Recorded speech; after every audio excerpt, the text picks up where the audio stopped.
ঠিক আছে, হ্যালো। 20 টাকা?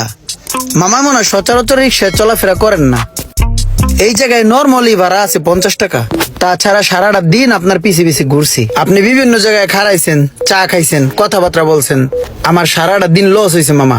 আপনি 20 টাকা দিলে কেমনে কি করবো এই রোজার মাসে? এই যে তোকে রিক্সা লাগে সবটাই খারাপ, তোকে লাগে যদি দামাদামি করে রিক্সায় না ওড়ি, নামার সময় তোরা ক্যাশ ক্যাশ শুরু করে দেয় যাত্রীর লগে। এই বেটা সবসময় চলাফেরা করে এখানে 20 টাকা দিয়া তুই আজকে বাড়াচ্ছিস 50 টাকা। আমার কেন দেস না? আবার কস মামা মনে হয় কোনো সময় রিক্সায় চলাফেরা করেন না। এই আমার জ্ঞান দেস? এই তুই কদিন রিক্সা চালাস?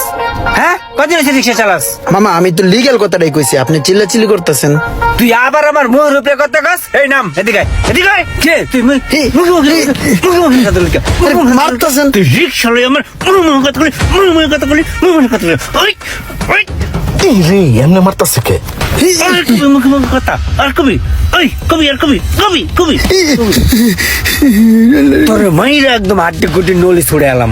এই রোমান, কি শুরু করছো? রিক্সাওয়ালার সাথে হাতাহাতি করতেছো? হ্যাঁ মামা, এই নাও পানি খাও, তুমি রেস্ট নাও, আমি তোমার আরো 20 টাকা দিতেছি। না মামা আমি পানি খাবো না, আমি রোজা, আমার ভাড়া লাগবে না মামা, ভাড়া পাইছি। রোজা? রোজা? রোজাদারের রোমানে এইভাবে পিটাইলো? এই মিয়া তুমি রোজা আগে কইবা না? হুদাই তোমার গাড়াইলাম, এখন খারাপ লাগতেছে। আর রিক্সা চালায় কেউ রোজা রাখে? রোজা রাখে এই কষ্টের কাম করা যায়? মামা রোজা তো প্রত্যেকটা মুসলমানের জন্যই ফরজ, কে ধনী কে